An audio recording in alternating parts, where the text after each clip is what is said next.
bata ang bata pa yung asawa. Bata pa yung asawa niya. 47 na. Libat, mare, siya. Duling. Ngayon na. May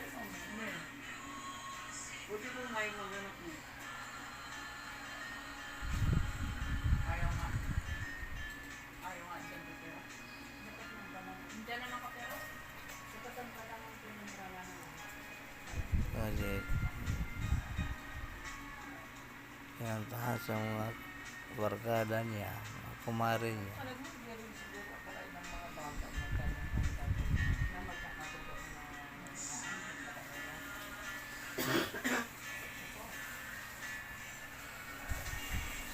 Dapat kumuha siya yung kaedad niya. Pareho.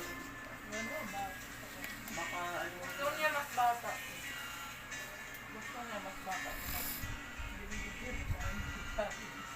Ay, sindihan kay Jeep Jeep.